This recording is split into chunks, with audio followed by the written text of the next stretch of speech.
guys acquitted themselves incredibly well for what was 65 minutes. A lot of changes, as I think everyone saw, due to some omissions. Couldn't have asked for any more from the group. The game pretty much changed on the first sending off, and from that point on, seemed to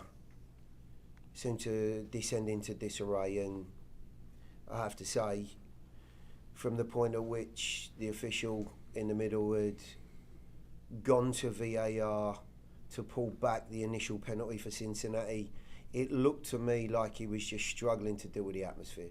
There was just the pressure, I think, told on some of the choices and decisions he made.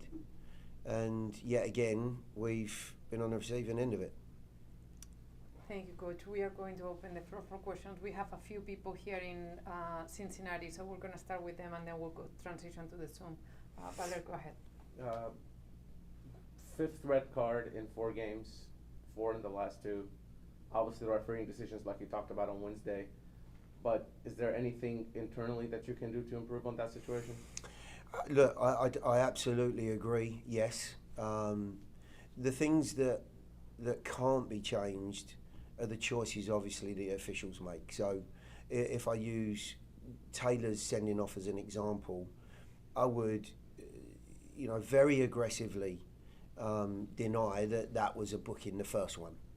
So therefore, the referee puts himself in a position, obviously, beyond that. Taylor has to understand that he's now in a difficult spot, like it or not. The referee doesn't actually remember that he's booked Taylor. I do believe that. And I'm not sure that the second one was actually a booking, and would anyone inside the ground or anywhere else have made any sort of noises if the referee had said, look, that's your last one, and then you're off. And I think there needs to be some understanding and some common sense that's just used. But if the referee is just so blinded by what's going on in the ground and cannot deal with that pressure, you're talking about the character of the individual now. So yes, there are things we can do, but I think there are also things that some of the officials that we've run into should certainly be looking at and deep down be considering that have happened in the game. Thank you, Valer. I have one more question and then we'll go to Claudia. You've been in this league for a while, obviously, with Colorado and now with Nashville for a few years as well. Has the officiating changed, or is this a new thing, or has this always been going on? It just happens that you just caught a bad blood? I have no idea. It sounded to me the official we had on Wednesday night had a pretty difficult game the Saturday before in Columbus. I don't know what went on there because I didn't see the game.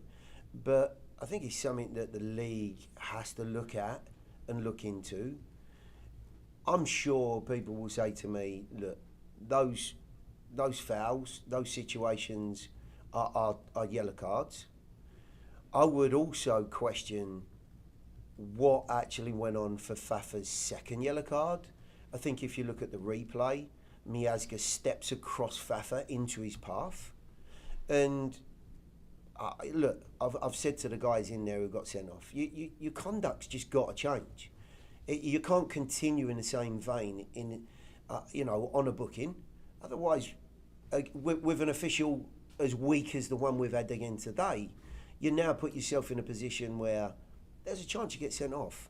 So, yes, I think there are some things that Pro can do, and certainly the officiating again today should be looked at.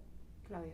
Gary, the game seems like a continuation of somehow the last 3 games for Nashville in a few things. Obviously, the officiating in the 3 games had a lot to do with it.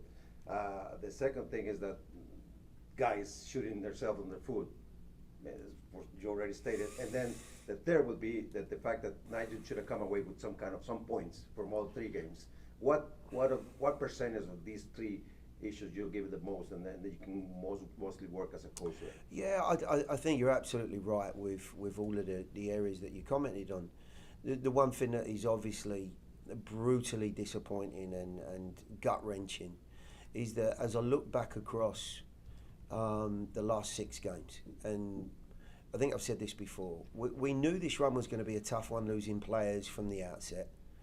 We had 4 out of the 6 away, so consequently, you're always going to run into some tough opponents. Out of those 6 games, we should have got points out of 5 of them. If I look at the performances, and we only got points out of 1, which was the DC game at home. The Columbus game, we were well beaten. So I have no qualms with that. The guys need to take a look inside in this league break and really, ask some questions. Finishing and a clinical edge in front of goal has cost us in some of the other games. Discipline, whether that's officiating or our own self-discipline, it has to be looked at. But in and amongst all of that, I'm not sure anyone, any fan, any staff member, anyone connected with a club can look at the group and say that they've not given absolutely everything to try and get something out of the game.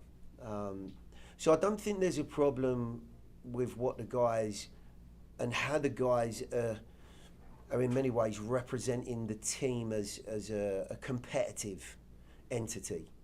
But there's certainly some things that we need to look at. Among the things that are so much negative going around, what do you rescue in terms of the application tactically of the team, not only on the last 2 games but especially on this one, up to the 1-1? Well, like I said, if I'm answering the question properly, up until 1-1, given the players that were not available to us, obviously Godoy's still away, 3rd game in a week, I thought the group did a fabulous job of somehow getting themselves in front.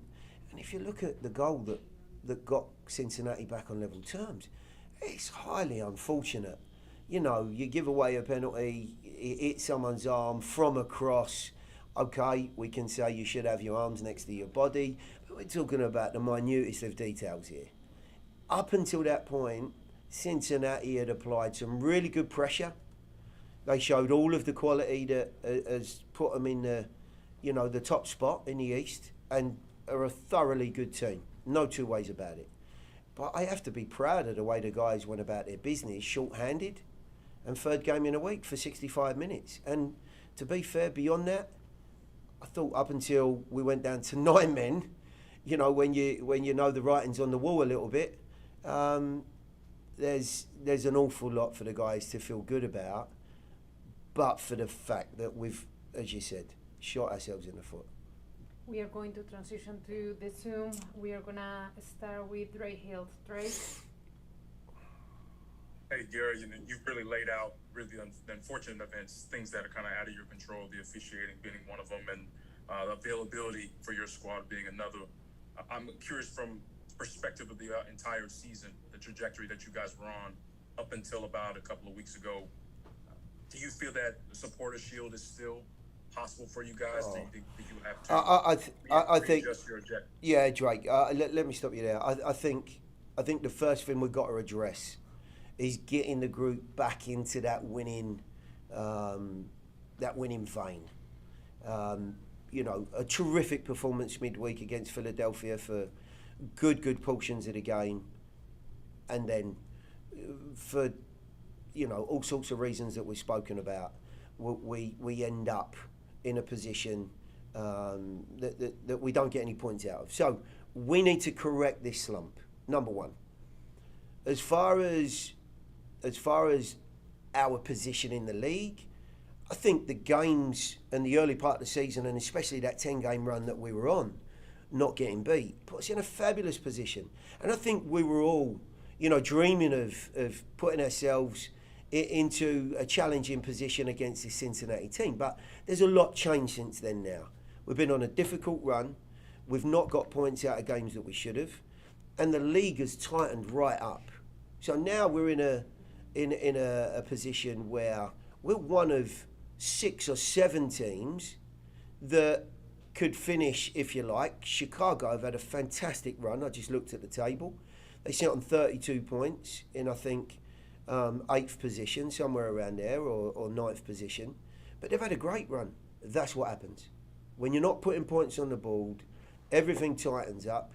And now I think all of the teams around us are going to be looking and saying, we've got a 10-game sprint to the end of the year. So for us, we get our group back together again. We get ourselves back on track. We get some time to work. We get some players that have got some ailments that we can hopefully get back into line. And fingers crossed, we might even be able to add a body or two, and that'll give everyone a boost. But it's a 10-game sprint. Tim Sullivan, go ahead. Hey Gary, before things kind of went sideways, I wanted to ask about the goal that Walker scored. I know it's a goal that every MLS manager expects from their number 25, but what did you see as that play developed, and how did you feel at the time? Obviously it didn't sustain that way, but how did you feel then? Yeah, listen, going in front here with the group we had out there and the way the guys had acquitted themselves, and of course we'd endured a little bit of pressure and some airy, scary moments that really didn't come to an awful lot, but they're a bright team.